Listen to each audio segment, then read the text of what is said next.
Good evening everyone. उम्मीद करती हूँ सभी लोग बहुत बढ़िया तरीके से पढ़ रहे होंगे। और 10-11 दिन मेरी क्लासेस नहीं हो पाई, मैं यहाँ थी नहीं इसीलिए क्लासेस नहीं ली। ना ऐप पे क्लासेस हो पाई, ना ही सेंटर पर। कोई बात नहीं, हमने सिलेबस लगभग कंप्लीशन की तरफ हम ले जा चुके थे, इसलिए कोई दिक्कत नहीं है, सच कोई बहुत बर्डन नहीं था। और मैं भी मेंटली फ्री थी कि कोई दिक्कत नहीं है, 10 दिन में बच्चे चीज़ों को जो पढ़ने वाले हैं वो तो कम से कम रिवाइज कर सकते हैं। क्योंकि अब सिलेबस ऑलमोस्ट कंप्लीशन पर आ गया। अब ऐसा कोई बहुत टफ टॉपिक नहीं है कि वो बहुत ज्यादा दिन तक पकड़ेगा हमारा, या फिर कोई इस तरह का कि भैया ये आना ही आना है। एक दो टॉपिक्स रह गए हैं जो इंपॉर्टेंट हैं, और मैं आपको सारे करा दूंगी। अब मैं रेगुलर क्लास लूंगी और हो सकता है 10 दिन के अंदर अंदर हमारा सिलेबस कंप्लीट हो जाए पूरा। ठीक है।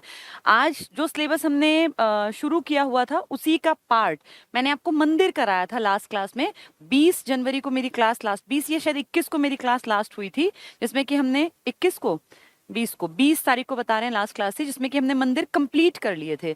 मंदिर भी बहुत बड़ा लंबा चौड़ा टॉपिक था, और अगर तुमने ढंग से तैयार किया होगा तो मेहनत करनी पड़ी होगी, क्योंकि वो टॉपिक मेहनत की डिमांड करता है। उसी टॉपिक में देखो लास्ट हमने जो पढ़ा था, यहाँ पे आके हमने क्लास बंद की थी 11 रुद्री शिव मंदिर कैथल। जैसे मैंने बताया था कि ये रुद्र जो है भगवान शिव का रूप है, और 11 रुद्र के रूप हैं अलग अलग, तो वो 11 रुद्री सारे एक साथ कैथल में हैं। अम्बकेश्वर महादेव मंदिर बताया था कि उस पे जब कहते हैं मुस्लिम आक्रमणकारी आए, उसको तोड़ने की प्रयास किया, तो उससे खुद जो है खून निकलने लगा था, तो उसको पाताल से प्रकट हुआ माना जाता था। ऐसे ही कलायत के शिव मंदिर, विश्वकर्मा प्राचीन मंदिर, ये ऊपर वाला ये हट नहीं सकता, कला संस्कृति वाली नहीं, ये हमेशा तो इतना नहीं होता, इतना ही होता है। अच्छा चलिए, ये देखो ये सारे मंदिर मैंने आपको पढ़ा दिए हैं। अब ये आप लोगों की खुद की जिम्मेदारी है कि इन मंदिरों को आप खुद भी पढ़ो। मंदिर यहाँ खत्म हुए थे कि 250 साल पहले उदय सिंह नाम के राजा की पत्नी ने से 11 रुद्री शिव मंदिर को दोबारा बनवाया। यहाँ आके मंदिर का टॉपिक कंप्लीट हुआ था। और मज़ारें और दरगाह यानी हिंदू जो कल्चर था, हिंदू जो धर्म था, इसके बारे में हमने पढ़ लिया। मुस्लिम और सिख दो कम्युनिटी रह गई। सिखों के गुरुद्वारे इंपॉर्टेंट हैं, और जो अपने ये हैं मुस्लिम जो लोग हैं, इनकी मज़ारें, दरगाह, और इनके जो फेमस इस तरह की ना मस्जिद वगैरह, वो यानी दो धर्म के स्थल रह गए, एक धर्म हमने कंप्लीट कर लिया। इन धार्मिक स्थलों को पूरा करेंगे, ये बहुत आसान है, मैंने वैसे यूट्यूब पे भी करा रखा है, लेकिन मैं यहाँ भी आपको पढ़ा दूंगी, कोई दिक्कत नहीं है। आज मंदिर मस्जिद नहीं कराती क्योंकि ये तो बहुत छोटा टॉपिक है। आज एक टॉपिक ऐसा उठाती हूँ, इसी को करवाऊंगी, अब कल करा दूंगी इसको। जो टॉपिक थोड़ा बोरिंग है और पेपरों में बहुत बार देखा जाता है, सब गुरुद्वारे हैं। ठीक है। तो हमने मंदिर कंप्लीट किया, मस्जिद गुरुद्वारे दो टॉपिक रह गए छोटे वाले। ये टॉपिक आज से पढ़ना शुरू करते हैं। ये टफ टॉपिक है, हरियाणा में मूर्ति कला, और लगभग स्टूडेंट्स को ये समझ में नहीं आता क्योंकि बहुत बोरिंग है। हरियाणा में अगर मैं बात करूं तो मूर्ति कला का बहुत कोई विकसित रूप देखने में नहीं मिलता, लेकिन जितना है उसके ऊपर क्वेश्चंस आने लग गए। तो इसलिए हमें ये पढ़ना पड़ेगा कि मूर्ति कला का क्या योगदान रहा हरियाणा का मूर्ति कला के क्षेत्र में। पहली चीज तो ये कि मूर्तियां मिली किसकी। तो मूर्तियों में हम देखते हैं कि हड़प्पा काल से यक्ष यक्षिणियों की मूर्तियों से लेके, और फिर मूर्तियों का जो सबसे ज्यादा इंपॉर्टेंट फेज था आपके भारत में, वो था गुप्तों का दौर। गुप्तों का जो काल था, इस टाइम में गंगा जिसको हम माता के रूप में देखते हैं, यमुना को हम माँ के रूप में देखते हैं, उनके मूर्ति रूप आ गए थे। भगवानों की मूर्तियां बहुत ज्यादा बनी। देखो ऐसा नहीं कि इंसान ने पूजा करना गुप्त काल में शुरू किया, नहीं, पूजा अर्चना वो पहले भी करता था। लेकिन जो आधुनिक मंदिर आज तुम देखते हो ना, जो रूप तुम मंदिर का आज ट्रायंगुलर शेप में देखते हो, जिसको हम कहते हैं शिखर वाले मंदिर, इनका वो रूप उस टाइम पर गुप्त काल में यानी प्राचीन भारत के लगभग एंड आते आते, जब बेस्ट टाइम था, जिसको स्वर्ण काल आप कहते हैं, गुप्तों का काल था, जिसमें कि बड़े राजाओं में श्रीगुप्त है, घटोत्कच है, चंद्रगुप्त है, समुद्रगुप्त है, उसका बेटा फिर चंद्रगुप्त सेकंड या विक्रमादित्य है, फिर कुमार गुप्त है, फिर स्कंदगुप्त है। इन लोगों ने बहुत काम किया, और मंदिरों का वर्तमान जो स्वरूप आज देखने को मिलता है वो इसी काल की देन है। बहुत ज्यादा मूर्तियों का निर्माण गुप्त काल में हुआ। आपके यहाँ भी गुप्तों का प्रभाव रहा। आपने हिस्ट्री ऑफ हरियाणा में देखा था कि कैसे गुप्तों का प्रभाव हम तक था, कैसे अशोक का प्रभाव, मौर्यों का प्रभाव हम तक था। फिर हमने देखा था यौधेयों का हमारे यहाँ बोलबाला रहा, कुणिंद का, और थे ना छोटे टाइप में हर्षवर्धन भी थे, कुषाणों का भी यहाँ वर्चस्व रहा था। तो उसी काल को हम धीरे धीरे पढ़ते हुए क्योंकि आए हैं, अब ये समझना आपको आसान दिखेगा। तो हरियाणा में मूर्ति कला है, चित्रकला है, संगीत कला है, ये टफ टॉपिक है। और क्योंकि इनको हमने कभी सुना नहीं है, सच पढ़ा नहीं, तो इसलिए पेपर में ये बहुत मुश्किल दिखते हैं। आसान, अगर ढंग से समझ समझ लिया जाए तो मुश्किल नहीं है। मैं एक बेसिक बात बता दूं, फिर पॉइंट्स पढ़ेंगे तो आसान दिखेगा। मूर्ति कला की जब बात करेंगे, मूर्ति कला में आपके यहाँ कोई बहुत भारी भरकम कामकाज नहीं हुआ।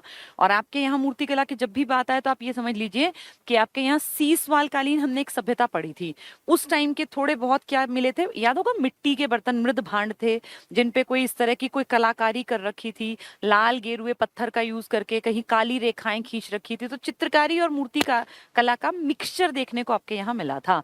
आपके यहाँ गुप्त काल में थोड़े थोड़े चेंजेस मिले थे कि कैसे लोग धीरे धीरे धीरे धीरे उसकी तरफ बढ़ते गए, और फिर कैसे वो लोग जो है देखने में आने लगा कि मूर्तियों का स्वरूप आपके यहाँ भी स्पष्ट मिला। जैसे महात्मा बुद्ध के सिर की मूर्तियां आपके यहाँ मिली, महात्मा बुद्ध के पूरे शरीर की मूर्तियां आपके यहाँ मिली। ये वाली लाइट ऑफ कर दो, ये इसका शायद रिफ्लेक्शन होगा। चलिए तो थोड़ा थोड़ा पढ़ना स्टार्ट करते हैं, आपको समझ में आएगा। हरियाणा में मूर्ति कला क्या कह रहे हैं देखें। हरियाणा राज्य में पाई गई दूसरी सदी की मूर्तियां लाल पत्थर से बनी हुई हैं। कोई नहीं, आप इसको कर दो अगर ये हो सकता है तो कुछ इस, क्योंकि मुझे खुद लग रहा है कि बोर्ड भरा हुआ ज्यादा है आज। दूसरी फाइल खोल लो अगर उसमें ज्यादा बेहतर है तो। चलिए जब तक ये थोड़ा इसका टेक्निकल काम कर रहे हैं आपको, ताकि विजिबिलिटी ज्यादा बेहतर बन पाए। मूर्ति कला के बाद हम चित्रकला पढ़ेंगे। सेम ऐसी चीजें हैं जिनमें वो मृद भांड पे चित्रकारी करेंगे, कभी काले रंग की रेखाएं खिंची मिलेंगी, कभी नीले रंग की, इस तरह की। नहीं हो रहा तो कोई बात नहीं, हम इसको थोड़ा, हाँ कोई दिक्कत नहीं है, ठीक है, ये वही टॉपिक है। हाँ ये तो मैंने पढ़ा दिया ना, ठीक है, बस बस बस, मठ ये तो कंप्लीट हो गया, मंदिर भी कंप्लीट है। अब हम लोग, हाँ, और नीचे काफी बड़ा टॉपिक है मूर्ति कला, यहाँ से हम पढ़ना स्टार्ट कर रहे हैं। अब मैं आपको बताती रहूंगी, आप सुनते रहो, पॉइंट को देखते समझते रहो, बहुत आसान दिखेगा। तो कह रहे हैं हरियाणा राज्य में पाई गई दूसरी सदी की मूर्तियां लाल पत्थर से बनी हुई हैं, जो देखने में अधिक सुंदर नहीं है। क्योंकि हरियाणा में कला के नाम पे अगर बात करते हैं ना, तो चित्रकला या कोई इस तरह का मूर्ति कला का बहुत कोई अनोखा आपका पर्सनल, जिसको कहें कि हरियाणा का ही कल्चर था, ऐसा नहीं था। आपके यहाँ जो शैलियां देखने में मिली वो या तो मथुरा से प्रभावित थी या गांधार शैली से प्रभावित थी। तो हरियाणा का कोई बहुत बड़ा बोलबाला, देखिए हम खेती में नंबर 1 थे, नो डाउट, हमारे यहाँ सेना बहुत बढ़िया थी, इसमें भी कोई दो राय नहीं है। लेकिन जब बात करते हैं कल्चर की या बात करते हैं चित्रकला मूर्ति कला की, तो हरियाणा से कोई उद्भव जिसका हुआ हो, शुरुआत जिसकी हुई हो, ऐसा कोई घराना नहीं है। चाहे वो गायन के क्षेत्र में आप देख लें, चाहे वो कोई इसमें म्यूजिक के क्षेत्र में देख लें, या कोई चित्रकला के रूप में देख लें, चित्रकारी हमारे यहाँ मिली है, मूर्तियां हमारे यहाँ बनी हैं, गायन के तरीके हमने देखे। लेकिन आपके यहाँ के ओरिजिनल जिसको कहा जाए कि यहीं से उद्भव हुआ, ऐसा नहीं है। वैसे आपके यहाँ, आपको याद है हिस्ट्री में पढ़ा था, एक सारेगामा पाधानी लिखी हुई एक ईंट मिली थी। एक हमने देखा था सुध यमुना नगर में बैलगाड़ी पे संगीतकारों को ले जाती हुई एक इस तरह का एक टॉय फॉर्म में फॉर्मेशन मिली है। लेकिन ये सब ऐसा नहीं कि ओरिजिनलिटी आपके यहाँ थी, आपके यहाँ ये सब चीजें कम मिली हैं। और ये बेसिकली प्रभावित था या तो राजस्थान की तरफ के आर्ट से, वहाँ आर्ट का बहुत बड़ा एक क्षेत्र था ना जिसमें कि फल फूल रही थी चित्रकला और मूर्ति कला वगैरह, तो या तो उनका प्रभाव था, या पंजाब साइड का, पाकिस्तान का प्रभाव था, गांधार का प्रभाव था, या मथुरा यूपी का प्रभाव था, या वृंदावन ब्रज वाला जो इलाका है ना, ये श्री कृष्ण भगवान का, इनका प्रभाव था। ओरिजिनली जिसको आप कहें हरियाणा का, तो वो देखने में नहीं आता। और ठीक है, जो चीज़ है उसको मानना भी चाहिए, हम बहुत आगे थे बहुत सारी चीज़ों में, लेकिन चित्रकला और मूर्तिकला के बहुत कोई ऐसे बहुत खूबसूरत साक्ष्य आपके यहाँ नहीं मिले। ठीक है, तो क्या कहते हैं, देखने में अधिक सुंदर नहीं है, लेकिन कुछ समय के बाद, कुछ समय अंतराल पश्चात यहाँ अच्छी मूर्तियां बनने लगी थी। इसकी पुष्टि अमीन बेसिकली है, न और आएगा इसमें, थानेसर, ये वो जगह है जहाँ अर्जुन के बेटे को घेर के मारा था ना, अभिमन्युपुर जिसका नया नाम है, थानेसर कुरुक्षेत्र के इलाके में अभिमन्युपुर जिसका नाम है, पहले ये अमीन क्षेत्र था। यहीं पे तो चक्रव्यूह में 13वें दिन अर्जुन के बेटे को घेर के उन 7 बड़े योद्धाओं ने दुर्योधन के साथ मिलके उसका वध कर दिया था। तो ये वही इलाका है। नामक स्थान से प्राप्त सूर्य स्तंभ पर बनी मूर्तियों से है। ये मैंने आपको पढ़ाया था, सूर्य स्तंभ पर बनी मूर्ति और सूर्य देवता की मूर्ति अलग से पढ़ाए थे दोनों। तो ये सूर्य स्तंभ पर बनी मूर्ति ये दिखाती है कि धीरे धीरे करके कुछ ना कुछ सीखते गए हम।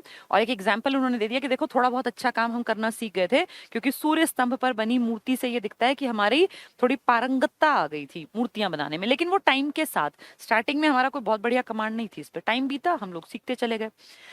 अब इन्होंने मैप में दिखाया है, मैं सिर्फ पढ़ देती हूँ। महात्मा बुद्ध के सिर की मूर्तियां मिली हैं। महात्मा बुद्ध, याद करो, दिव्यावदान की किताब में आपके रोहतक का जिक्र आया था, पढ़ा था ना हमने। नकुल दिग्विजयम में रोहतिका करके हमारे रोहतक का जिक्र था। और हमने ये भी पढ़ा था कि लोहाचार्य जैन मुनि थे जो हमारे यहीं पे हरियाणा में भिवानी के आसपास घूमा करते थे। तो इसका मतलब आपके इलाके में जैन का भी प्रभाव था, महात्मा बुद्ध का भी प्रभाव था। तो कॉमन सेंस की बात है कि उनका प्रभाव था तो उनकी मूर्तियां मिलेंगी। किन्हीं इलाकों पे सिर की मूर्तियां मिली, कहीं पूरे शरीर की, यानी सिर और धड़ सबकी मूर्तियां मिली। तो वही बता रखा है कि कुरुक्षेत्र यमुनानगर का जो बेल्ट है, जो ऊपर की बेल्ट है, इसमें महात्मा बुद्ध के सिर की मूर्तियां मिली। ऐसे ही फिर जो ये नीचे फरीदाबाद, पलवल, गुड़गांव की बेल्ट है, यहाँ यक्ष और यक्षिणियों की मूर्तियां मिली जो सिंधु सभ्यता के टाइम में पूजनीय थे और उनकी पूजा करते थे। पानी का जहाँ सोर्स होता था ना, जैसे कोई नदी है या कहीं बड़ा तालाब टाइप का है, उसके पास वो मंदिर तो बनाते नहीं थे सिंधु वाले, तो वहीं रख देते थे। और ऐसा मानते थे कि अगर उनकी कृपा रहेगी तो बाढ़ नहीं आएगी, क्योंकि सारे नगर बाढ़ के किनारे बसे हुए थे, बाढ़ आने से पूरी सभ्यता नष्ट हो सकती थी, इसीलिए यक्ष यक्षिणियों की पूजा करते थे। यक्ष यक्षिणियों की वो मूर्तियां आज भी आपके साउथ हरियाणा की बेल्ट में, जिनमें पलवल, हथीन, होडल, फरीदाबाद के आसपास मिली है। तो यक्ष यक्षिणियों की। महात्मा बुद्ध के सिर की कहाँ मिली? कुरुक्षेत्र, करनाल, ऊपर वाली बेल्ट में। फिर लिखा है शुंग और कुषाण कालीन लाल पत्थर की मूर्तियां। शुंग पुष्यमित्र शुंग थे। देखो, जब ये अशोक का वंश खत्म हुआ था, यानी मौर्यों का वंश खत्म हुआ था, तो ब्राह्मणों का बहुत एक ऐसा वर्चस्व का काल आया था। पुष्यमित्र शुंग एक सेनापति था कभी, फिर उसने अपनी पूरी एक डायनेस्टी बसाई थी, पूरा एक साम्राज्य बना लिया था। तो शुंग वंश जो था ना, उसी की बात कर रहे हैं। तो शुंग और कुषाण जो कि विदेशी थे, जिसमें विम कडफिसेस और कनिष्क का नाम मैंने बताया था। कनिष्क जो मथुरा तक जिसका प्रभाव था, कश्मीर से कुंडलवन, कश्मीर से मथुरा तक, जिसकी दो दो राजधानियां भी थी, तो उस आदमी के बारे में बता रहे हैं कि उस काल की शुंग आपका जो लोकल इंडिया का, और कुषाण जो विदेशी था, ये मौर्यों के बाद आए थे, इनके टाइम की पत्थर की मूर्तियां मिली हैं। दोनों किसके बाद आए हैं? मौर्यों के पतन के बाद। मौर्य कौन? चंद्रगुप्त मौर्य, उसका बेटा बिंदुसार, फिर अशोक, फिर उसके वंशज जब खत्म हुए, तो जो ये था ना मौर्योत्तर काल, उसमें शुंग थे देसी राजाओं में, कुषाण थे विदेशी में। तो इन दोनों के टाइम की मूर्तियां मिली हैं आपके इस बीच वाली बेल्ट में, जिसमें रोहतक है, गुड़गांव है, फरीदाबाद, मतलब नीचे और बीच वाली बेल्ट के आसपास। ठीक है। फिर कहते हैं महात्मा बुद्ध की आदम कद की मूर्ति मिली है, बहुत बड़ी मूर्ति, ये भिवानी और रोहतक में। तो महात्मा बुद्ध की अगर सिर की मूर्तियां आएंगी तो करनाल, कुरुक्षेत्र में, और आदम कद की मूर्तियां आएंगी तो आपके भिवानी और रोहतक में। ठीक है। यक्ष यक्षिणी आ गया तो ये नीचे वाली बेल्ट में, यानी पलवल, हथीन, होडल वगैरह में। ठीक है। चलिए, इसके बाद ये छोटे छोटे से पॉइंट्स लिखे हैं, इनको आप पढ़ लोगे तो इसमें आपको बेसिक वही बातें जो मैं बोल रही हूँ ना, पॉइंट्स के फॉर्म में लिखवाई गई हैं। नेक्स्ट क्या कहते हैं? पलवल, भादसा, हथीन, फरीदाबाद, इनसे प्राप्त यक्ष यक्षिणियों की मूर्तियां प्राचीन काल के शुंग और कुषाण काल की मूर्ति कला को प्रदर्शित करती हैं। तो मैंने अभी आपको क्या बताया कि यक्ष यक्षिणियों की पूजा हड़प्पा काल से होती आ रही थी। जैसे राम भगवान की पूजा आज भी आप कर रहे हैं, 2021 में आप देख रहे हैं राम का मंदिर बन रहा है अयोध्या में, तो ये थोड़ी कि आप ही पूजा कर रहे हैं, आपसे सदियों पहले से राम की पूजा थी। ऐसे यक्ष यक्षिणियों की पूजा हड़प्पा काल से थी, और फिर शुंग और कुषाण के टाइम में भी उनकी पूजा होती थी, मूर्ति कला से ही आपको पता चल गया। ठीक है। शुंग और कुषाण, ये शुंग आपके लोकल है मौर्योत्तर काल के, और ये विदेशी की अन्य मूर्तियां मथुरा कला से प्रभावित। अभी मैंने क्या बताया, मथुरा कनिष्क की दूसरी राजधानी थी। मथुरा में जो शैली डेवलप हुई ना मूर्ति बनाने की, दो शैलियां थी मूर्ति बनाने की। जैसे आपने देखा होगा भगवानों की मूर्तियां होती हैं, चट्टान काट कर बनाई जाती हैं। तो कहीं कहीं आपने देखा कि कपड़े ऐसा दिखाते हैं चट्टान को काट कर ही, कि शरीर भी और शरीर के ऊपर कपड़ा भी चट्टान में ही दिखा दिया गया। तो उसमें ना थोड़ा सा कल्चर का डिफरेंस था, मतलब पहनावे का, कद का, कि आदम कद की मूर्ति बनाएंगे भाई, भगवानों को झीना सा कपड़ा बना के ढकेंगे या मोटे कपड़े से ढका हुआ दिखाएंगे, इसको कहते हैं शैली का अंतर। तो ये दो शैलियां हैं आपके यहाँ, एक गांधार शैली मतलब पाकिस्तान वाले इलाके में, और एक आपकी मथुरा शैली।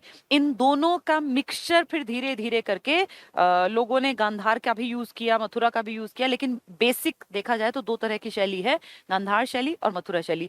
जितनी मूर्तियां बनी हैं या तो वो गांधार शैली में बनी या वो मथुरा शैली में। ठीक है। गांधार से मथुरा तक कुषाण का शासन रहा था, यानी कनिष्क का, इसलिए उसकी गांधार शैली की मूर्तियां भी मिलेंगी महात्मा बुद्ध की, और मथुरा शैली की भी, क्योंकि वो महात्मा बुद्ध को मानता था। तभी तो उसने चौथी बौद्ध महासंगीति कराई थी ना, हिस्ट्री तुमने पढ़ी होगी तो, कि कनिष्क के टाइम में कुंडलवन कश्मीर में चौथी बौद्ध महासंगीति हुई। तो वो कुंडलवन कश्मीर के इलाके के अलावा मथुरा तक का प्रॉपर्टी उसकी थी और रेशम मार्ग पर उसका अधिकार था, उसी की बात बता रहे हैं ये। तो शुंग और कुषाण काल की अन्य मूर्तियां मथुरा कला से प्रभावित लाल पत्थर की मूर्तियां ये ज्यादातर फरीदाबाद में, गुड़गांव में, रोहतक के आसपास मिली, यानी नीचे की ओर बीच की बेल्ट में मथुरा कला से प्रभावित मिली। मथुरा आपके पास भी पड़ता है। कुषाण कालीन महात्मा बुद्ध की कुछ प्रतिमाएं गुड़गांव में मोहनबाड़ी जो आपके रोहतक में है, झांसवा रोहतक, दोनों रोहतक में, इनसे मिली। इसके अलावा आभूषणों से सजी युवती, कोई महिला जिसके ऊपर आभूषण थे, फूल तोड़ती कामिनी कोई लड़की, नाचती हुई नर्तकी की मूर्तियां भी मिली हैं। यानी धीरे धीरे करके मूर्ति कला का विकास आपके हरियाणा में रोहतक के आसपास के इलाके में देखा गया। तो रोहतक का वर्णन तो प्राचीन इतिहास में है ना भाई, हरा भरा नगर था। नकुल दिग्विजयम में इसका वर्णन है, दिव्यावदान में इसका, बौद्धों ने इसका वर्णन किया, तो महात्मा बुद्ध की तो बनाएंगे ही।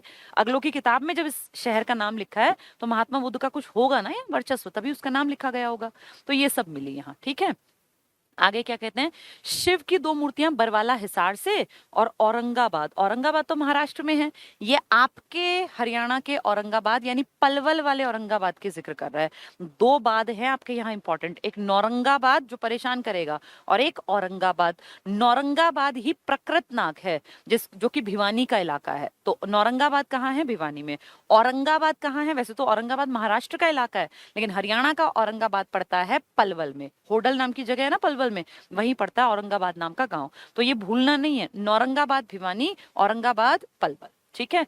क्या कहते हैं, शिवजी की 2 मूर्तियां हिसार और पलवल, तो बरवाला हिसार और औरंगाबाद पलवल से मिली। पलवल से हथीन और वो क्या थी, यक्ष यक्षिणियों की, वही मिली है। इस काल की मूर्तियां सत्य को उद्घोषित करती हैं। तो जो हिंदू धर्म वाली हैं ये कह रहे हैं सत्य को उद्घोषित, कि भाई ऐसा था, ऐसी मान्यता है, उसको उद्घोषित करती हैं।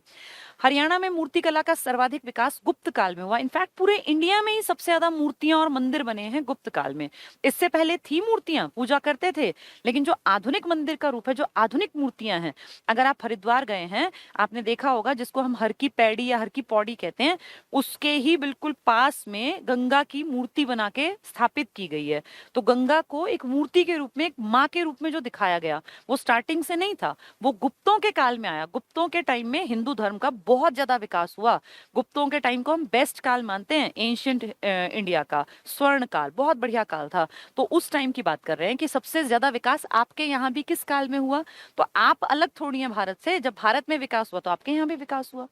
इसकी पुष्टि थानेसर और सांधी, लिखा है ना, सौंधी कर देना, थानेसर और सौंधी से प्राप्त प्रतिमाओं और गुड़गांव के हरनौल से प्राप्त लाल पत्थर से बनी शिव की मूर्ति, ये हिंदू धर्म की तरफ इशारा कर रहा है। गुप्त काल में सनातन धर्म, हिंदू धर्म का बहुत विकास हुआ था, इसलिए शिव जी का बार बार नाम आया। गुप्त काल की मूर्तियां आकर्षक और सुंदर होती थी। अभी पीछे क्या कह रहे थे, हरियाणा में जो मूर्तियां मिली वो ज्यादा सुंदर नहीं थी, पढ़ा था ना हमने, फिर धीरे धीरे बदली। लेकिन गुप्त काल क्योंकि स्वर्ण काल था, best architecture, scientist, mathematician, Varaha Mihir, Aryabhatta जैसे बड़े बड़े आदमी, शंकु जैसे आदमी, मतलब बहुत बड़े ज्योतिषाचार्य थे, इस तरह के लोगों का बहुत ज्यादा जमावड़ा था इस टाइम पर। और 9 रत्न आपने पढ़े थे हिस्ट्री में, सब मैंने पढ़ाया हुआ है हिस्ट्री में, तो वो वही तो दौर था ये गुप्त काल का। तो बेस्ट जो टाइम था, चाहे मंदिरों की बात करें, मूर्तियों की बात करें, वो इस टाइम में देखी गई। तो मूर्तियां कैसी बनी होंगी, आकर्षक। एक काम को आप बार बार करेंगे तो आप उसमें स्किल्ड हो जाएंगे। अब मूर्तियां लगातार बनती गई, फाइनली आकर्षक बननी स्टार्ट हो गई। नहीं तो स्टार्टिंग में देखो मूर्तियां आकर्षक नहीं थी, पहली लाइन में लिखा था। अब कह रहे हैं कि गुप्त काल की मूर्तियां आकर्षक और सुंदर होती थी, ठीक है। तो मूर्तियां कौन कौन सी इंपॉर्टेंट हैं, एक तुम्हें याद है शेष शैया पर लेटे विष्णु की मूर्ति थी, एक सिर्फ विष्णु भगवान की मूर्ति थी, फिर शिवजी की मूर्तियां थी, फिर सूर्य देवता की मूर्तियां। 7-8 मूर्तियां हैं जो हमें याद करनी है। प्रमुख मूर्ति जो पेपर में आती है, मैं पढ़ती रहूंगी, तुमने पढ़ रखी है। ये लिखा है यक्षिणी दक्षिणी, दक्षिणी गलत लिखा है, यक्ष यक्षिणी लिखना चाहिए, टाइपिस्ट ने गड़बड़ कर दी। यक्ष यक्षिणी साउथ की बेल्ट में, यानी पलवल होगा, फरीदाबाद होगा, उस बेल्ट में मिलेगा। तो पलवल, भादस, हथीन और फरीदाबाद उसी के तो हिस्से हैं ये, पलवल फरीदाबाद साउथ की बेल्ट। महात्मा बुद्ध की मूर्ति, अब महात्मा बुद्ध के सिर की मूर्ति कहें तो वो करनाल कुरुक्षेत्र था, पर पूरे महात्मा बुद्ध की मूर्ति वैसे तो कई जगह मिली, लेकिन फेमस है एक तो रोहतक वाली जो मेन था। तो ये ब्राह्मणवास है, थोड़ा लिखने में गलत हुआ ये ब्राह्मणवास है रोहतक में। और नौरंगाबाद भिवानी, अभी मैंने बताया ना, औरंगाबाद पलवल में है, नौरंगाबाद भिवानी में। तो महात्मा बुद्ध की मूर्तियां तो पूरे हरियाणा में मिली हैं, लेकिन मेन पूछ लें तो रोहतक भिवानी वाली ज्यादा इंपॉर्टेंट है। वैसे वैसे पूरे हरियाणा में कहीं ना कहीं मिली है इनकी मूर्तियां। ठीक है, सूर्य स्तंभ अभी पढ़ के आए थे ना, ये सूर्य स्तंभ पर बनी मूर्ति, अमीन न कर लेना इसको, अमीन जिसका अब नाम है अभिमन्युपुर। तो सूर्य स्तंभ पर बनी मूर्ति, ये बहुत इंपॉर्टेंट है। सूरज को स्तंभ की तरह यूज किया गया, पिलर की तरह, और उस पे मूर्ति बनी है। तो सूर्य स्तंभ पर बनी मूर्ति कहाँ मिली? अमीन। अमीन मतलब अभिमन्युपुर। कहाँ है ये? थानेसर के 6 किलोमीटर दूर पड़ता है। किस में गिना जाएगा? कुरुक्षेत्र में। बहुत ज्यादा इंपॉर्टेंट है। शिवजी की मूर्ति अभी हम पढ़ ही रहे थे, हिसार बरवाला में शिवजी भगवान की, और औरंगाबाद मतलब पलवल। शिवजी का मतलब सनातन धर्म की तरफ इशारा कर रहे हैं, हिंदू धर्म की तरफ। फिर कहते हैं सूर्य देव की मूर्ति। अभी देखो, सूर्य स्तंभ पर बनी मूर्ति कहाँ थी? कुरुक्षेत्र में, थानेसर, अमीन, अभिमन्युपुर। अब कह रहे हैं सूर्य देव की मूर्ति कहाँ है? अग्रोहा। सूर्य सबसे पहले निकलता है ना, तभी तो दिन की शुरुआत होती है, आगे रहता है। तो जैसे ही सूर्य देव आए, अग्र, अग्र मतलब सबसे आगे, तो सूर्य देव की कहाँ है? अग्रोहा। और वो स्तंभ वाली कहाँ है? अमीन, अभिमन्युपुर। ये याद रखती हैं, एक जैसी हैं, पेपर में आएंगे तो उस टाइम बड़ा पजल होते हैं। अगर सूर्य देव की मूर्ति आई तो सबसे आगे सूर्य देव रहते हैं, अग्रोहा। और अगर सूर्य स्तंभ पर बनी मूर्ति आ गई तो ये रही। फिर किसका नाम आएगा? थानेसर का, या कुरुक्षेत्र का, या अभिमन्युपुर का, या अमीन का। एक ही बात है चारों चीजों में। ठीक है, शिव की मूर्ति आपकी बरवाला हिसार में, और पलवल के औरंगाबाद। नौरंगाबाद अगर आ गया कहाँ है तो आप कहोगे भिवानी में। उसी का पुराना नाम था प्रकृतनाग, जो योद्धियों की राजधानी थी ना, बताया था, वहां सिक्के ढलते थे उस टाइम पर। नेक्स्ट देखें, शेष शैया पर लेटे विष्णु की मूर्ति। ये 1000 बार हमने पढ़ लिया। ये कितनी बार पढ़ा था हिस्ट्री ऑफ हरियाणा में? शेष शैया पर लेटे विष्णु की मूर्ति मिली है आपके फाजिलपुर में, जिसको किताबों में फिजिलपुर लिखा हुआ है, सोनीपत का। सोनीपत में ही हर्ष की तांबे की मूर्ति, सिक्के भी मिले थे, मुद्रा भी मिली थी। तो शेष शैया पर लेटे हुए विष्णु की मूर्ति फाजिलपुर, सोनीपत में। बहुत इंपॉर्टेंट, पता नहीं कितनी बार एचएसएससी ने पूछ लिया ये। भगवान विष्णु की मूर्ति मिली है आपकी रोहतक के मोहनबाड़ी में। तो भगवान विष्णु, मोहनबाड़ी, रोहतक। अभी शिव की मूर्ति आ गई, विष्णु की आ गई, शेष शैया पर लेटे विष्णु की आ गई, ये याद रखनी पड़ती है। सूर्य देव की आ गई, सूर्य स्तंभ पर बने मूर्ति की आ गई। तो ये सब अलग अलग है। ठीक है, विष्णु की मोहनबाड़ी। बलराम की मूर्ति। बलराम कौन? बलराम जिनकी शादी हुई थी श्री कृष्ण के बड़े भाई अपने जो रेवती थी ना, महाराजा रेवत सिंह जो राजा थे, उनकी बेटी थी, बेटी का नाम रेवती रखा। तो रेवावाड़ी नाम का शहर बसाया था, जिसको आज आप रेवाड़ी कहते हैं। उस रेवती की शादी किससे हुई थी? श्री कृष्ण के बड़े भाई बलराम के साथ, जिनके नाम के मंदिर हैं 4 बलराम के, और उनमें से एक मंदिर आपके यहाँ है वंचारी में, बाकी सारे हैं मथुरा साइड में। ठीक है, तो बलराम की मूर्ति कहाँ है? रोहतक में। मोहनबाड़ी अभी आया था ना, ये भी रोहतक में, विष्णु की। तो विष्णु बलराम दोनों की रोहतक में। ठीक है, जैन मूर्तियां कहाँ हैं? हिसार के आसपास जैन वाले थे, लोहाचार्य भी यही रहे थे इसी के आसपास। तो ये हांसी यानी हिसार, और रानिया यानी सिरसा। रानिया बहुत बार पूछते हैं, रतिया कहाँ है, रानिया कहाँ है, बहुत कॉमन आने वाले क्वेश्चंस हैं। ये 9-10 मूर्तियां बार बार आ चुकी हैं, पिछले पेपर उठा के देखना, इसलिए इनको याद करके जाना। यक्ष यक्षिणी कहाँ है? दक्षिण की बेल्ट में, यानी पलवल में, और इसमें फरीदाबाद गुड़गांव के आसपास जो इलाका पड़ता है ना, इसमें। तो पलवल, भादस, हथीन और फरीदाबाद। ठीक है, महात्मा बुद्ध की मूर्ति कहाँ है? महात्मा बुद्ध के सिर की मूर्ति पूछेंगे तो ऊपर वाली है, और वैसे रोहतक और ये नौरंगाबाद। अगर औरंगाबाद आ गया तो फिर पलवल आएगा, और नौरंगाबाद आ गया तो भिवानी की बात कर रहे हैं। ठीक है, सूर्य स्तंभ पर बनी अमीन। अमीन कहाँ है? थानेसर, कुरुक्षेत्र, 6 किलोमीटर दूर पड़ता है ये, कुरुक्षेत्र में, थानेसर से। ठीक है, शिवजी की मूर्ति कहाँ है? हिसार में, हिसार बरवाला में, और औरंगाबाद पलवल में। ठीक है, शिवजी की। सूर्य देव की कहाँ है? सूर्य हमेशा आगे रहते हैं, अग्रोहा, लेकिन स्तंभ वाली आ गई तो अलग आंसर आएगा। शेष शैया पर लेटे हुए फाजिलपुर, सोनीपत में। विष्णु की मूर्ति मोहनबाड़ी, रोहतक में, और बलराम की भी रोहतक में। और जैन मूर्तियां मिली हैं आपकी हांसी, हिसार, और आपका रानिया, सिरसा में। ठीक है, तो ये मूर्तियों के बारे में हमने देख लिया। हमें क्या समझ में आया कि पहले बहुत एडवांस्ड हमारे यहाँ मूर्ति कला नहीं थी। गुप्त काल की मूर्तियां हमें बेस्ट देखने को मिली। 9-10 मूर्तियां हमारी खासी इंपॉर्टेंट हैं। वैसे यहाँ पे कुषाणों के टाइम में बनी मथुरा शैली की मूर्तियां भी मिली हैं, और गांधार शैली की भी। ठीक है, बहुत बेसिक सी बातें हैं, 2-4 बार सुन ली तुमने अगर ये, तो पढ़ लेना, फिर आसान दिखेंगी। हरियाणा में चित्रकला, टॉपिक बदल गया, अभी मूर्तिकला था, अब चित्रकला। देखिए, इतिहास के पन्नों में हरियाणा कहीं दर्ज नहीं है चित्रकला में। आपने जितनी चित्रकला, ड्राइंग, पेंटिंग के नाम सुने हैं ना, आज तक हरियाणा में कोई डेवलप अपने आप नहीं किया हमने। ये सारे के सारे विदेशी हैं, या हमने पड़ोसियों से सीख लिया। अगर मैं सच कहूँ तो चित्रकला पे तो सीधा प्रभाव राजस्थान का है। राजस्थानी पेंटिंग्स बहुत सुंदर होती हैं, और राजस्थानी, अगर आपको कभी पढ़ने का, घूमने का मौका मिले वहां जाने का, तो आप देखोगे वहां सच में पहनावा, रहन सहन, वेशभूषा और उनका जो आर्ट था ना वो गजब का था। हमारे ऊपर ज्यादा प्रभाव नहीं था किसी का भी, हरियाणा वाले लोग ज्यादा चिंता नहीं करते, ना हमें आर्ट में कोई ऐसा इंटरेस्ट था कि हमने आर्ट को अलग से कुछ डेवलप किया हो। फिर भी थोड़ा सा जो रेवाड़ी के इलाके के थे ना, राव, राव जो जैसे आज भी आप जानते हैं राव सरनेम जो लगाते हैं, ये थोड़े से रिच लोग थे उस टाइम पर, इन्होंने थोड़ा बहुत डेवलप किया। अब देखो ये सब शौक कब होते हैं आदमी को, जब बहुत पैसा हो और राजा टाइप के रईस टाइप के आदमी हो। हरियाणा का कल्चर सदा से रहा था भैया अपना कमाओ और खाओ, हमारे पास फालतू टाइम पहले था ही नहीं कि हम इस तरह की चीजों में टाइम इन्वेस्ट करें। ये कोई बुरी बात नहीं है, टाइम इन्वेस्ट कर सकते हैं अगर टाइम है। अब हमारे यहाँ उतना टाइम ही नहीं था, हमारा क्या था अपना भैया खेती बाड़ी की, पेट भरा, अपने से मतलब रखा, तो हमारा ज्यादा इंटरेस्ट डेवलप ही नहीं हो पाया। अब जैसे शहरों में ही ज्यादातर बच्चों में ना हॉबी क्लब में जाने की चिंता होती है, गांव में कहाँ कोई अपने बच्चे को आज के दौर में भी हॉबी क्लब ज्वाइन कराता है। शहरों में आप देखो कोई स्विमिंग पूल में जा रहा है बच्चे को लेके, कोई हॉर्स राइडिंग में, कोई स्केटिंग करा रहा है, पता नहीं कितने दुनिया भर के एक्टिविटीज में बच्चों को रखते हैं। गाँव में आज भी आप देखो 2 महीने की छुट्टी का मतलब होता है मामा के घर चले जाना, बुआ के घर चले जाना, यही तो होता है। वहां जाके अपना भैया भैंस चराने को गया तो उसके साथ चल पड़े, मामा के साथ कहीं चले गए, फूफा के साथ कहीं चले गए, यही करते हैं हमारे यहाँ कल्चर में। तो हमारा ध्यान ज्यादा इन सब में था नहीं, फिर भी 2-4 चीज जो हमने सीख ली वो पड़ोसियों से हमने सीख ली। राजस्थान का आर्ट बहुत बढ़िया था, उसका प्रभाव हमारे यहाँ देखा गया। ठीक है, तो ये हर कोई हर चीज में परफेक्ट नहीं हो सकता ना भैया, ऐसा नहीं हो सकता कि हम हर चीज में परफेक्ट हो। अगर हम खेती में नंबर 1 थे तो कोई बात नहीं, हम चित्रकला में कमजोर सही। जो चित्रकला में बहुत अच्छे थे उनके यहाँ खेती कहाँ बढ़िया थी, वो चित्रकला में आगे थे। हम चित्रकला में नहीं थे लेकिन हम खान पान में बहुत बढ़िया थे।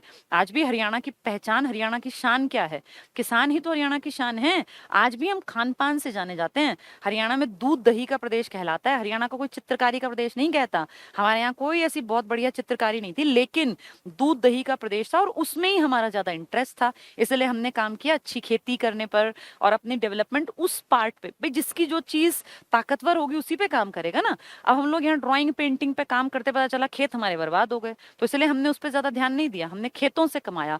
जिनके यहाँ खेत उतने आगे नहीं थे वो बाकी चीजों में आगे निकले। तो ये हर जैसे हर उंगली बराबर नहीं है, लेकिन सब जरूरी है ना, ऐसे ही हर स्टेट की अलग इंपॉर्टेंस थी। हमारी इंपॉर्टेंस कम रही होगी मूर्ति कला में, चित्रकला में, लेकिन हमने देखो कैसे कैसे राजा, हर्षवर्धन यहीं का तो राजा था, हर्षवर्धन जिसने की जो उत्तर भारत का अंतिम प्रतापी राजा था। तो आप ये मत मानो कि हम कमजोर हैं, कुछ चीजें हमारी कमजोर हैं। हर इंसान में कुछ पॉजिटिव होते हैं, कुछ कमजोरियां हैं, तो ये हम ज्यादा कोई बढ़ा चढ़ा के नहीं पढ़ रहे कि हम ऐसे थे। ठीक है भैया, जो चीजें कम थी कम पढ़ लेंगे। तो हरियाणा में चित्रकला पढ़े। हरियाणा में चित्रकला प्राचीन काल से प्रचलित थी, हालांकि राज्य में प्रागैतिहासिक काल के गुफा चित्रों के साक्ष्य नहीं मिले।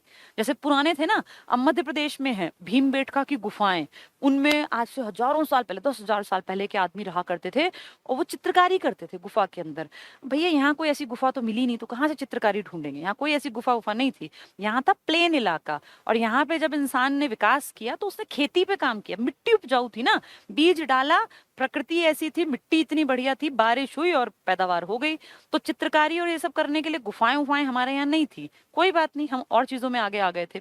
किंतु सीसवाल, तो सीसवाल को हम कमजोर थोड़ी मानते हैं भाई। जब पूरा देश पढ़ता है कि हड़प्पा के से भी पहले सीसवाल थे, तो सीसवाल कहाँ थे, हमारे यहाँ तो थे। सीसवाल हिसार का इलाका ही तो था मेन। तो सीसवाल कालीन चित्रकला के कुछ नमूने मिले हैं।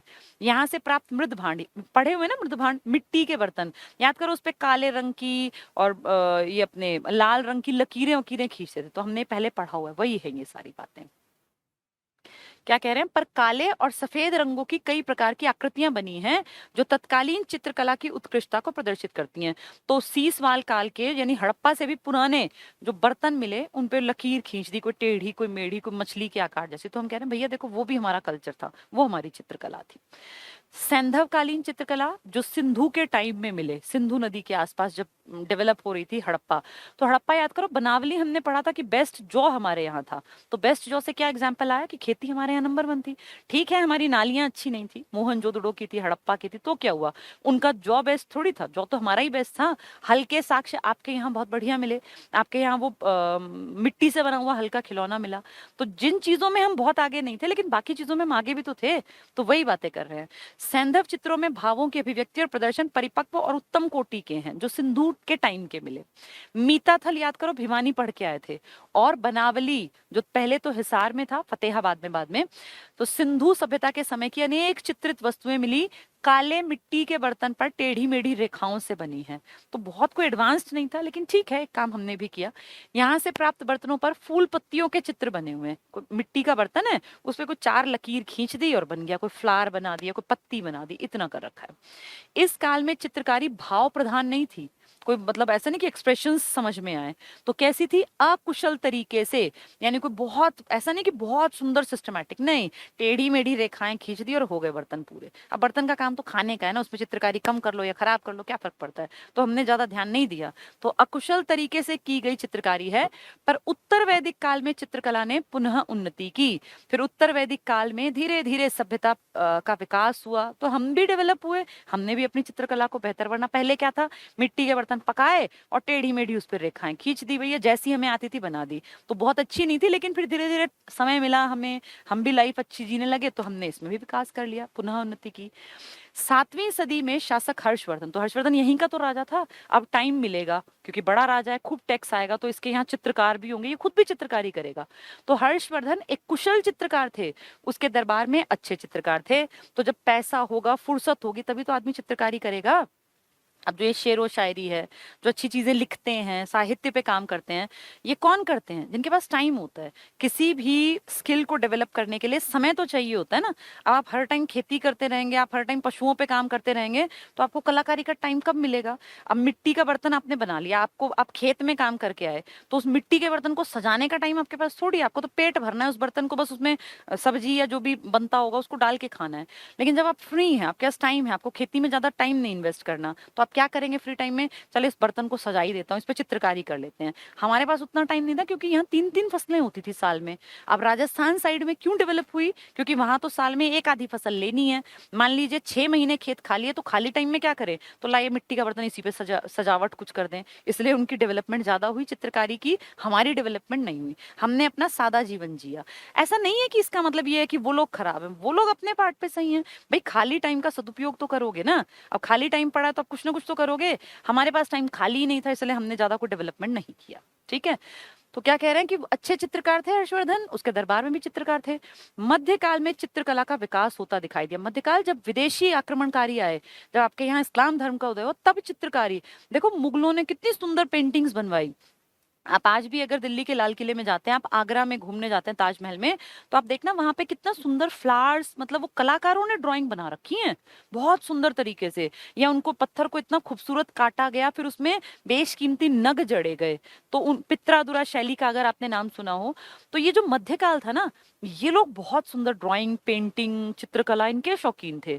और ये क्योंकि विदेशी थे, तो बाहर तो इन सबका कल्चर था ना, जैसे जो ये इस्लाम धर्म से जुड़े बहुत बड़े बड़े जो देश थे, वहां आप देखें तो इस तरह की चीजें बहुत सुंदर, वो अपनी कुरान की आयतें लिखते थे और फिर उसको बहुत सुंदर फूलों से, पत्तियों से सजवाते थे।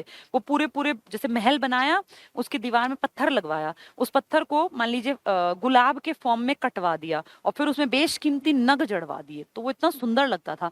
हमारे टाइम में यहाँ कहाँ, हमने कब पढ़ा ऐसा? हमारे यहाँ ऐसा नहीं था। ये विदेशियों से हम तक आया, फिर उसके कारण हमारे यहाँ भी आ गया। तो क्या कहते हैं, मध्यकाल में चित्रकला का विकास होता दिखाई देता है, लेकिन हरियाणा में इसका विकास ना के बराबर है। भैया हमने ज्यादा ध्यान नहीं दिया।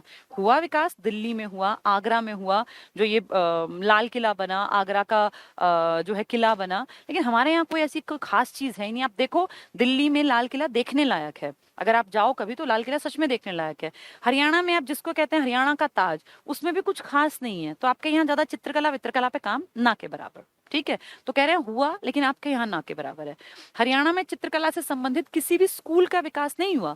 स्कूल से यहाँ मतलब आजकल वाले स्कूल नहीं, स्कूल का मतलब होता है एक खास तरह के आर्ट को आगे बढ़ाने के लिए जब कोई संगठन, कोई संस्था काम करती है, तो हम कहते हैं ये स्कूल है।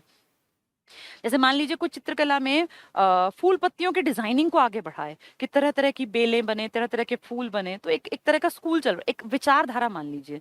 तो हमारे यहाँ कोई ऐसी विचारधारा ऐसी नहीं जिसको आप कहें हरियाणा से इसका ओरिजिन हुआ है, तो इस तरह का नहीं था। ठीक है। विकास नहीं हुआ। न ही मुगल चित्रकला का कोई विशेष केंद्र हरियाणा में खुला। तो मैंने एग्जाम्पल दिया ना, दिल्ली में तो भाई लाल किला है, एग्जाम्पल है, देखो कितने सुंदर, उसको सच में देखोगे ना आप तो जिसको वो कहते हैं दीवाने खास, वो देखने लायक है, इतना सुंदर दीवाने खास। और वो तो अब रेप्लिका है, अब तो सारा वहां से लूट लिया ना, अब तो वो नकली चमकने वाले गोल्डन एक फॉइल लगा रखी है। कभी वहां सच में जड़ाऊ काम था, ओरिजिनल जिसको बोलते हैं गोल्ड और हीरे, वो लगे हुए थे दीवारों में, पत्थरों में। तो सोचो उस टाइम कितना सुंदर लगता होगा। होगा।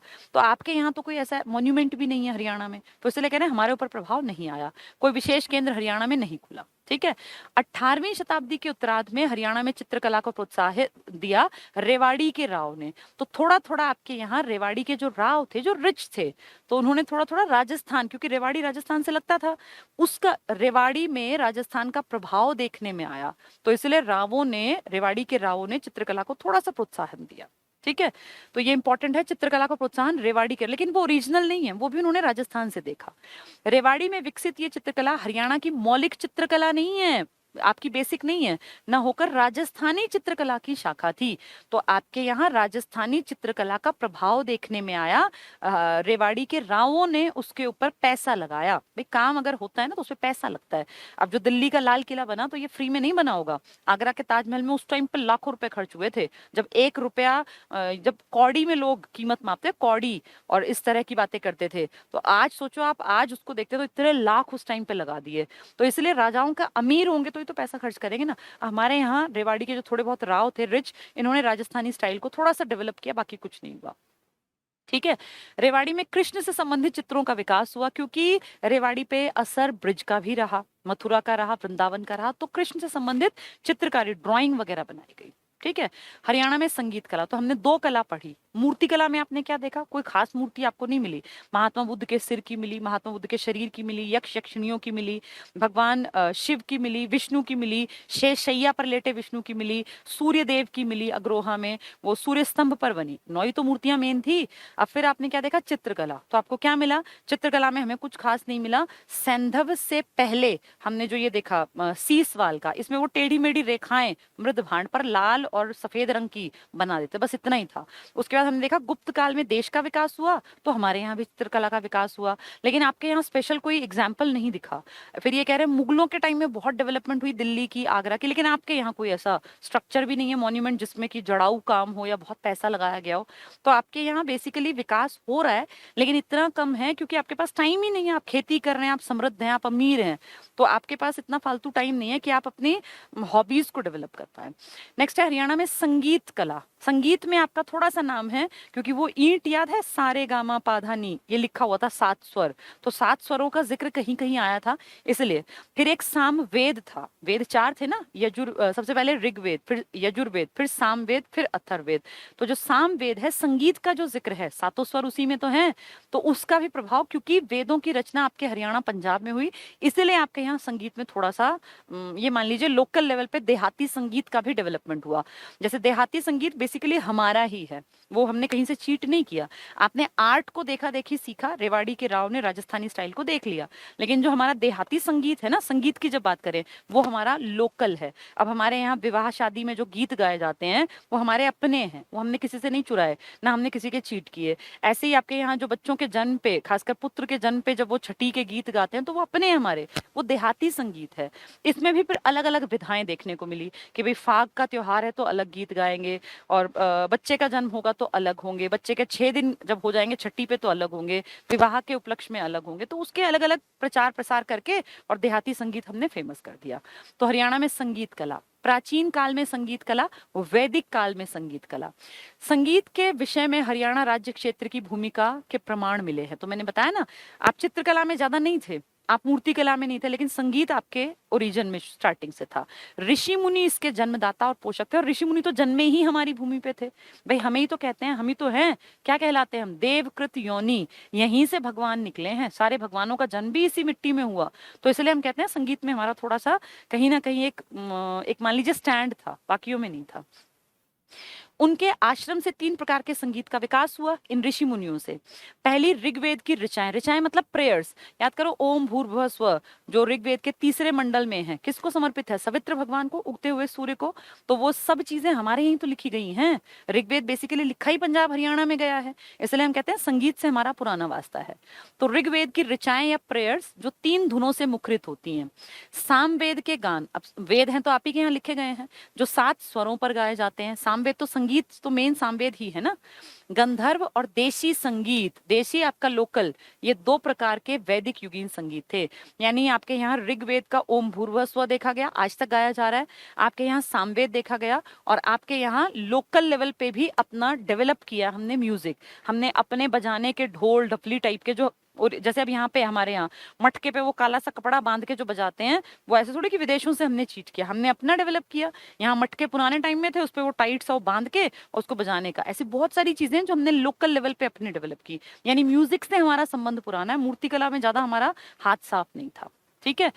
इस युग में रागों का उदय हुआ, अलग अलग तरह के राग। तत्कालीन साहित्य में अनेक वाद्य यंत्र ये हमने अपने बनाए थे, जैसे ढोल, डफ, डप, डमरू, वीणा आदि का उल्लेख है। तो आप एक कला में ठीक ठाक थे, दो कला आपकी ज्यादा अच्छी नहीं थी, चित्रकला और मूर्तिकला, लेकिन संगीत के कला में आपका थोड़ा सा नाम था। ठीक है। इस संगीत कला में ये जो लिखी हैं चीजें मैं इनको लास्ट में पढ़ दूंगी एक बार, वैसे सारा कुछ मैं साथ साथ बताती चलूंगी। उत्तर वैदिक कालीन संगीत कला, यानी जब राजा महाराजा होने लग गए तो उस टाइम तो संगीत हुआ ही होगा। तो हरियाणा में अनेक पेशेवर संगीतकार आए, जिनमें बांसुरी वादक, बांसी को बांसुरी कर लेना, यानी बांसुरी बजाने वाले, ढोल बजाने वाले, वीणा वादक, ये प्रमुख थे। इनमें शास्त्रीय संगीत अत्यधिक लोकप्रिय था, तो शास्त्रीय जो पुराना था। अंबाला जिले के सुध नामक, आज सुध किसमें है? यमुनानगर में। याद है 12 खड़ी पढ़ा था हमने, सुध से मिला था, प्राचीन इतिहास में पढ़ाया था। पहले ये अंबाला का हिस्सा था, क्योंकि यमुनानगर तो बना ही 1989 में है, तो उससे पहले ये अंबाला था। अब कहोगे यमुनानगर का सुध, पहले था अंबाला का सुध। नामक स्थान से प्राप्त एक मूर्ति में कई संगीतकार बैलगाड़ी में यात्रा करते दिखाई पड़ते हैं। कैसे पता चला? एक बैलगाड़ी सी दिखाई देती है, बैलगाड़ी बनी हुई है, उसमें कोई अपना एक तारा लेके बैठा है, कोई ढोल लेके बैठा है, मतलब एक तरह से आप मान लीजिए मिट्टी टाइप लेके कुछ, और उसमें कुछ मिलाया गया, और उसमें फिर इस तरह का एक आदमी, छोटे छोटे बना दिए, 5-6 आदमी बैठा दिए एक बैलगाड़ी में। तो उस बैलगाड़ी में बैठे हुए कोई अपना मंजीरा लेके बैठा है, कोई ढोल डपली और इस तरह का। तो इससे दिखता है कि उस टाइम पे भी कल्चर में ये चीजें बजती थी। इससे आपको क्लियर हो गया कहाँ से मिला? आपके सुध से। कहाँ है ये? यमुनानगर में। ठीक है। तो यमुनानगर के सुध नामक स्थान से प्राप्त एक मूर्ति में कई संगीतकार बैलगाड़ी में यात्रा करते दिखाई पड़ते हैं। तो कौन सी चीज बनाई जाती है जो दिखती होगी समाज में, वही उसी का तो टॉय के रूप में बनाएंगे। तो इससे क्लियर हुआ कि इसका मतलब संगीतकार थे हरियाणा में। 9वीं शताब्दी की एक ईंट अग्रोहा से प्राप्त हुई, जिस पर सा रे गा मा पा धा नी 7 स्वर है ना, ये आदि अक्षर अंकित हैं। इससे इस काल में संगीत के प्रति जुड़ाव को जाना जा सकता है। भाई ईंट पे कोई नाम लिख रहा है, तो ईंट पे नाम लिख रहा है सारे गामा, इसका मतलब संगीत का इंटरेस्ट था यहाँ। तो उस बैलगाड़ी से आपको क्लियर हुआ कि संगीतकार बैठ के जा रहे, कुछ बजाने वाले, इसका मतलब दिखते होंगे वो जनता को। और दूसरा, ईंट पे सारे गामा लिखा होना, ये क्लियर दिखाता है कि उस टाइम के लोगों का अच्छा खासा इंटरेस्ट था म्यूजिक में। तो म्यूजिक में हमारा पुराना जुड़ाव था। मध्यकालीन संगीत कला, मध्यकाल, मध्यकाल का मतलब हुआ ये मुगलों का पूरा और दिल्ली सल्तनत का। एक तरफ तो दिल्ली सल्तनत में थे ही लोग और मुगलों में भी थे। उस टाइम पर आपके यहाँ भी सीही, याद करो, सीही गांव फरीदाबाद में कौन जन्मा था? सूरदास। जन्मांध थे ना, लेकिन कृष्ण काव्य का इतना सुंदर वर्णन किया कि लोग कहते हैं कि ऐसा तो आंखों से देख के कोई कृष्ण के बारे में नहीं बता सकता जितना जितना उस जन्मांध व्यक्ति ने, यानी सूरदास ने कृष्ण भगवान की भक्ति करते हुए उनका वर्णन कर दिया, कि उनके सिर से लेके और पैर के नाखून तक को एक्सप्लेन किया बिना देखे, कभी देखे नहीं कृष्ण भगवान। तो इससे दिखता है कि उस टाइम में संगीत की भी इंपॉर्टेंस थी, क्योंकि गाया गया ये सब। तो मध्यकालीन में, इस काल में हरियाणा के संगीतकारों में सीही गांव के सूरदास प्रसिद्ध हुए, जो अकबर के समकालीन थे। वो वल्लभाचार्य के शिष्य थे, और सूरदास को मैंने आपको पढ़ाया हुआ है, जब हमने हिस्ट्री पढ़ा था ना तब इनका नाम आया था। किसके समकालीन थे? अकबर के, सूरदास। मध्यकाल में उत्तरी संगीत की परंपरा विकसित हुई, जिसमें ध्रुपद, ये गायन के प्रकार है, ध्रुपद, धमार, ख्याल गायन है, ये ठुमरी, तराना आदि आते हैं। बस ये नाम सुन लो भाई, ख्याल गायक थे हमारे यहाँ। होद खां का नाम पढ़ेंगे, कल्लन खां का नाम पढ़ेंगे, तो वो ख्याल गायक थे। मतलब गाने का एक तरीका होता है, स्वर प्रधान होता है इसमें। इसमें ऐसा नहीं कि कुछ शब्द आपकी समझ में आते हैं, स्वर प्रधान। तो वो साउंड क्रिएट करेंगे बस अ और आ वाली, और उसी से वो म्यूजिक को फील करा देते हैं। ठीक है। उत्तर मुगल काल, आपके यहाँ एक महिला थी जोहराबाई अंबाले वाली, तो पुराने टाइम में बहुत बड़ी गायिका, गजल गायिका हुई है, अंबाला से थी। तो उत्तर मुगल काल के प्रसिद्ध ख्याल गायक एक कल्लन खां थे। कल्लन खां बहुत बड़ा नाम है। रेवाड़ी जिले के निवासी कल्लन खां, रेवाड़ी के गुड़ियानी में जन्मे थे ये। गुड़ियानी जहां बाल मुकुंद गुप्त जो पत्रकार थे वो भी जन्मे थे 1865 में, ये वहीं के हैं। कल्लन खां बहुत बड़ा नाम है। कल्लन खां आपके रेवाड़ी के गुड़ियानी में जन्मा एक आदमी है। ये होद खां का शिष्य है। होद खां कौन? होद खां ग्वालियर घराने का बहुत बड़ा गायक है। तो एक बहुत बड़े टीचर के पास पढ़ना भी तो इंपॉर्टेंट होता है ना, तो आप उससे अच्छी चीज सीखेंगे।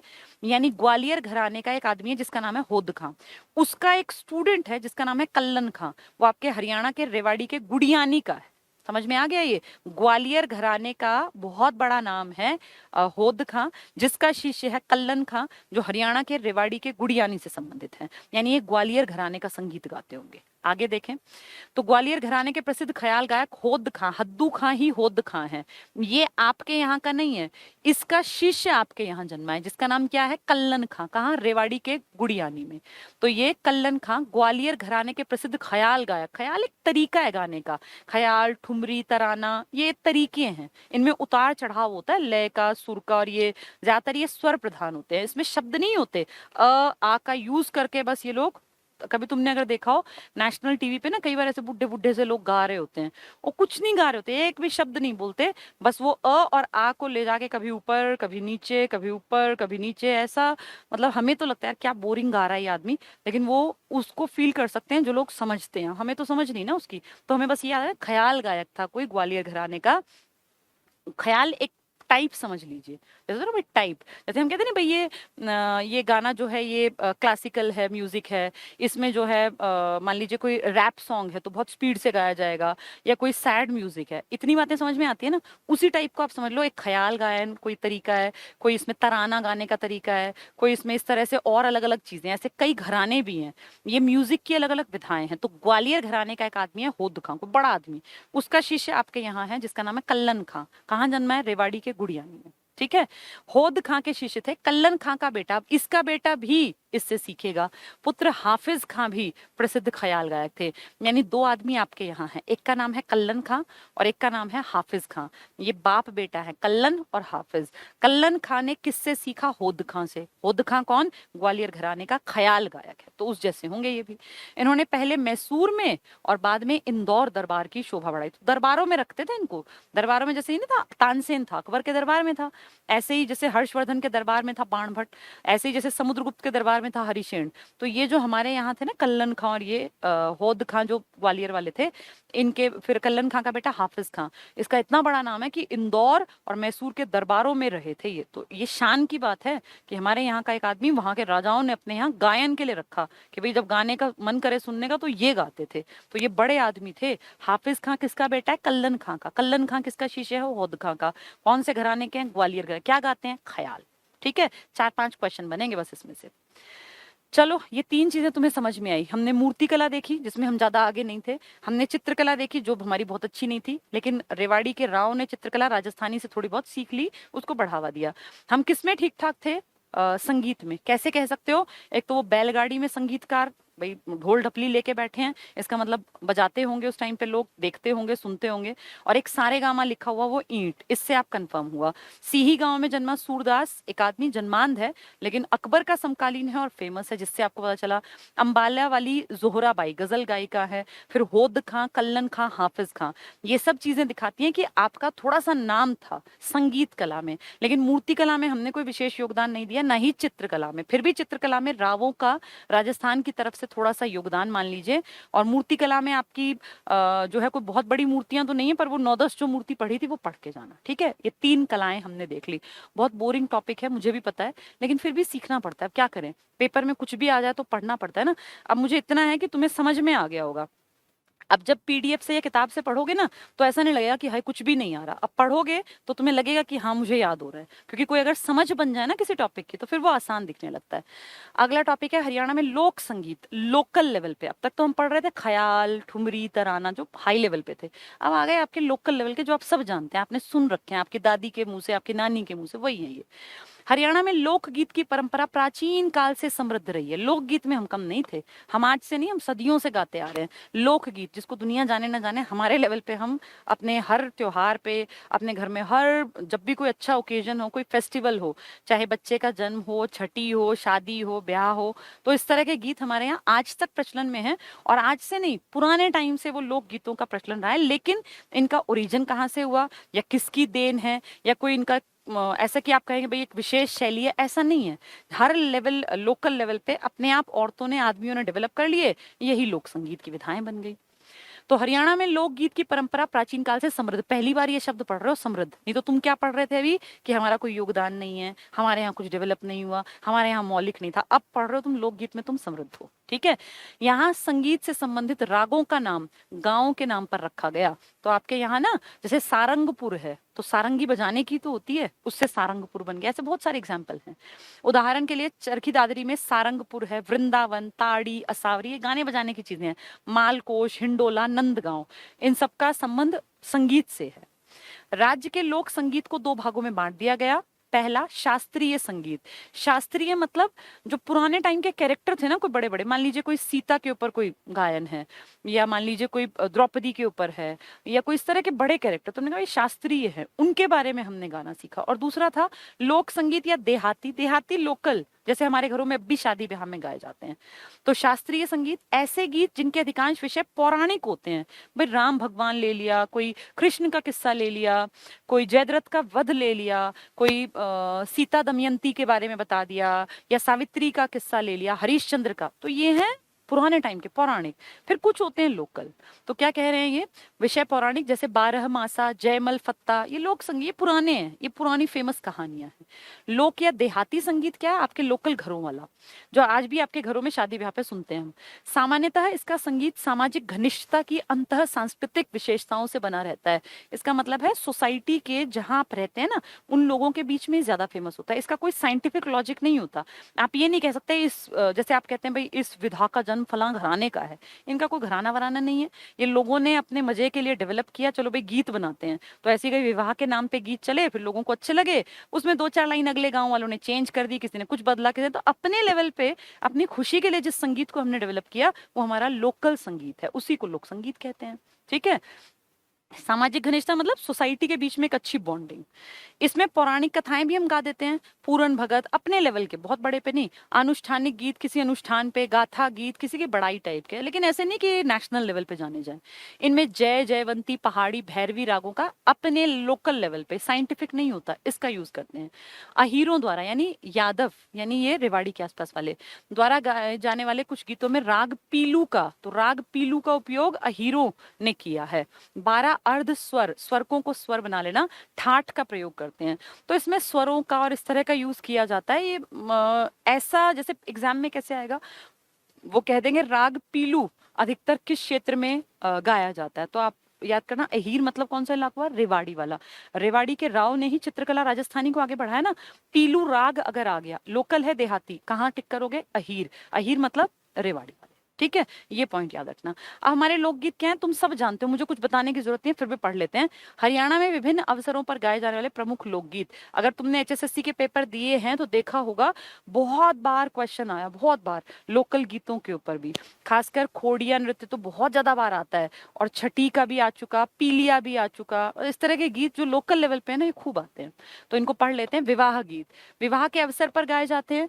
मंगल गीत गाए जाते हैं कि भाई अच्छा हो, अच्छा कि भाई दो लोगों के भविष्य में अच्छी कल्पना की जाती है कि शादी हो तो लड़के का भी अच्छा लक जो है वो चले, लड़की जो है वो घर में आए तो लक्ष्मी के रूप में आए, तो उनको उनके अच्छे भविष्य की कामना करते हुए ये गीत हमने लोकल लेवल पे डेवलप कर लिए, ठीक है।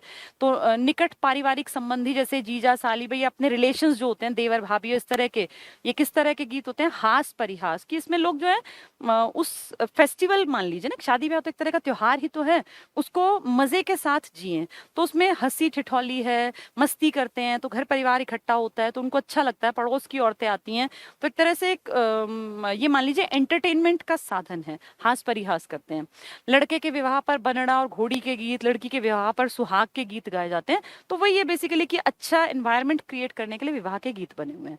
फिर ऐसे बच्चे के जन्म पर, बच्चे में मेनली तो लड़के के जन्म पर गाए जाते हैं, और बच्चे के जन्म पर फिर जो इस तरह के गीत हैं पेपर में आ जाते हैं। ये पीलिया आया हुआ था एक बार HSSC में, तो जच्चा गीत है, पीलिया है, बधाई है, आशीष। अब ये शब्दों से तुम पकड़ जाओ कि ये सारे बच्चे के जन्म से जुड़े, पुत्र जन्म से बेसिकली जुड़े हुए हैं, ठीक है। फिर उसके बच्चे के अच्छे भविष्य के लिए करते हैं इस तरह की बातें, इनकी रीडिंग मार लेना, कुछ नहीं है इसमें। होली के गीत क्या होते हैं वो भी आप जानते हो, फागुन में जो होली होती है, फाग का जो त्योहार खेला जाता है, होली से 15 दिन पहले भी मनाया जाता है ना। और फिर उसमें अच्छे अच्छे गीत की भाई होली जो है रंगों का त्योहार है, मन में जो है पॉजिटिव एनर्जी आती है, मौसम बदलता है और लोग जो है वो खुश होते हैं क्योंकि बहुत बढ़िया मौसम होता है होली के आसपास, तो मस्ती और हास्य का भाव रहता है, ठीक है। फागुन के महीने में होता है। सावन के गीत हैं तो आप अच्छी तरह जानते हो, तीज का त्योहार आता है और झूला डलता है, और हरियाणा में तो सावन और तीज का खासा महत्व है। सावन के महीने में बादल, वर्षा, झूला, खेत और तीज के गीत गाए जाते हैं। धार्मिक गीत भी आपके यहाँ बहुत सारे हैं, भगवानों के लिए आप गाते हैं। जैसे हमारे यहाँ देखो अक्टूबर के आसपास जब मीठी मीठी सी ठंड आती है तो बहुत सारे गाँव में आज भी लड़कियां जो हैं, औरतें, वो कहते हैं ना कातक, कातक नहाने जा रहे हैं। तो कार्तिक महीने को ही तो हम कातक कहते हैं लोकल भाषा में।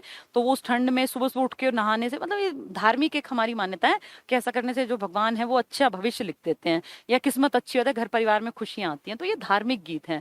ये धार्मिक और पारंपरिक अवसरों पर कार्तिक महीने में, माघ में, इस तरह में कई भजन गीत गाती हैं औरतें, ठीक है। इसके अलावा हरियाणा में 12 मासी प्रेम गीत, तकरार संबंधी, मतलब बहुत सारे नायक नायिका के गीत इस तरह के, जिससे कि आप जो है अपना टाइम पास कर सकते हैं, आपको सुन के अच्छा लगता है, आप उसको एंजॉय करते हैं। इस तरह का आपका लोकल लेवल का संगीत है, ठीक है। गायक और संगीतज्ञ, ये वो नाम जो हम बार बार पढ़ रहे हैं, अगर आपको नहीं भी विजिबल है कोई बात नहीं, मैं अभी नाम लूंगी, 5 नाम है, आपको सारे समझ में आएंगे। पहला नाम लिखा है कल्लन खां। अभी हम बातचीत कर रहे थे कल्लन खां। कल्लन खां अपने यहाँ था, होद खां हमारे यहाँ नहीं था। होद खां कहाँ था? ये नहीं, इसका था ना ग्वालियर घराने का। कल्लन खां आपके यहाँ था और उसका बेटा था हाफिज खां। तो ये कहाँ थे? अपने रेवाड़ी के गुड़ियानी के। वही बता रहे हैं, कल्लन खां ख्याल गायक, होद खां ख्याल गायक। और ये दोनों, कल्लन खां तो अपने यहीं के थे, होद खां के शिष्य थे ग्वालियर घराने के। ये आपके यहाँ नहीं जन्मे, कल्लन खां आपके यहाँ जन्मे, इनका बेटा है हाफिज खां, ठीक है, जिसने कि इंदौर घराने के राजाओं के यहाँ गाया और मैसूर घराने के, तो इसी का तो बेटा था। ख्याल एक गाने का स्टाइल है। नेक्स्ट लिखा है अचपल, ये भी इंपॉर्टेंट है, आ चुका है HSSC में, सारे 5 आ चुके। अचपल ख्याल गायक है, तराना का तरीका एक गाने का वो भी गाता है, चतुराग भी गाता है, सरगम गायक भी है। ये दिल्ली दरबार में था कोई अचपल। तो जैसे आपके यहाँ ख्याल का कल्लन था, हाफिज था, ऐसे ख्याल प्लस अचपल, ये ख्याल प्लस तराना और इस तरह के और भी कई चीजें, चतुराग वगैरह, ये किसने गाए? दिल्ली दरबार में अचपल नाम का एक आदमी था, ठीक है। जोहराबाई अंबाले वाली थी ना, गजल गायिका, जो उत्तर मुगल काल में कहलाती है। वैसे कहते हैं कि बॉलीवुड के स्टार्टिंग का जो फेज था उस टाइम तक ये थी। पंडित जसराज, बहुत बड़ा नाम, स्वर सम्राट की उपाधि से जिनको विभूषित किया गया, हिसार में जन्मे थे अकॉर्डिंग टू HSSC। लेकिन जिस गांव में जन्मे थे, पीली मंदोरी या पीली मंडोरी गांव, तब वो हिसार में पड़ता था। अब वो हिसार के बाद जब फतेहाबाद बना 1997 में, 15 जुलाई 1997 को जब फतेहाबाद नया जिला बना, तो वो पीली मंदोरी या पीली मंडोरी गांव फतेहाबाद में गिना जाता है। तो अगर पूछे पीली मंदोरी गांव तो आपको टिक करना है फतेहाबाद। लेकिन अगर पूछे स्वर सम्राट पंडित जसराज, तो HSSC ने जितनी बार पूछा उन्होंने हिसार को ठीक आंसर माना। तो उससे जोड़ के देखें तो फिर हिसार टिक करना है। स्वर सम्राट की उपाधि से सम्मानित, बहुत इंपॉर्टेंट। स्वर सम्राट कौन है? पंडित जसराज, और ये शास्त्रीय गायक रहे, ठीक है। तो शास्त्रीय संगीत से जुड़े हुए। अंबाले वाली जोहराबाई जो कि गजल गायिका रही उत्तर मुगल काल में, पंडित जसराज जो स्वर सम्राट रहे, पीली मंदोरी गांव अब फतेहाबाद में है, लेकिन ये हिसार से संबंधित माने गए हैं। अचपल हमने पढ़ा कई सारी विधाओं में था, ख्याल भी था, तराना भी था और दिल्ली दरबार में था। एक हमने पढ़ा होद खां, एक हमने पढ़ा कल्लन खां। हाफिज खां पढ़ा नहीं है, कल्लन आपके यहाँ था, कल्लन। और होद खां ग्वालियर घराने के हैं, ख्याल गायक हैं। तो कल्लन खां भी ख्याल गायक हुआ, ये आपके रेवाड़ी के गुड़ियानी में जन्मा। इनका बेटा कौन? हाफिज खां। कल्लन ना याद रहे तो हमारे यहाँ जो है ना कल्लन, ऐसे से नाम बहुत रखते हैं गांव में, कालू रख दिया, कल्लन रख दिया, जिसका रंग थोड़ा काला उसको कल्लन। तो अपने यहाँ कल्लन से याद कर लो। होद खां हमारे नहीं है, लेकिन कल्लन हमारे यहाँ है। हाफिज खां भी उसका बेटा है, ठीक है। अब है लोक नृत्य। लोक नृत्य में क्या है, ये सारा वही एक्सप्लेन कर रखा है। ये थोड़ा टॉपिक ना बहुत ज्यादा लंबा हो जाएगा, फिर तुम्हें समझ में नहीं आएगा। इसको एक काम करती हूँ, इसको कल कराऊंगी, ठीक है? 1 घंटा लगभग होने वाला है, 1 घंटे की क्लास बहुत है। अब हमारे ऊपर कोई ऐसा बर्डन तो है नहीं कि हमें 2 दिन में सिलेबस पूरा करना है। आराम से पढ़ लेंगे, 8 दिन लग जाए, 10 दिन लग जाए, क्या फर्क पड़ता है, 15 दिन लग जाए। अब सिलेबस लगभग कंप्लीशन पे है, तो अब मैंने आज 3 चीजें करा दी। हरियाणा में चित्रकला हमने देखी, हरियाणा में मूर्तिकला हमने देखी, हरियाणा का संगीत हमने देखा। अब जो ये लोक नृत्य, अब डांस आ गया, चौथा फैक्टर हो गया ना डांस वाला। आज डांस नहीं देखते, क्योंकि डांस भी बहुत तरह के हैं। किसी में महिला प्रधान, किसी में पुरुष प्रधान, किसी में दोनों नाच सकते हैं, किसी में जो है मरने पर कोई डांस है, बड़े बूढ़ों के मरने पर, शोक में, गम में, तो कोई खुशी पर नाच है। अलग अलग तरह के, कोई सावन में नाचने वाला डांस की बात करेंगे, कोई फसल की कटाई की, तो वो थोड़ा डिटेल ज्यादा हो जाएगी, फिर वो मिक्स हो जाएगा। तो आज बस 3 चीजें तैयार कर लेना, मूर्तिकला, चित्रकला और संगीत कला, ठीक है? किताब से जरूर पढ़ना, तभी तैयार होगा, बिना किताब से पढ़े बात नहीं बननी। सारे गामा पाधा नी सा ईंटों पे लिखा हुआ मिला, और वो संगीतकारों को ले जाती बैलगाड़ी सुध से, जिससे कि कंफर्म हुआ कि आपका इंटरेस्ट था। इसी तरह से आपके यहाँ ग्वालियर घराने के एग्जाम्पल क्या दोगे? कल्लन खां, हाफिज खां।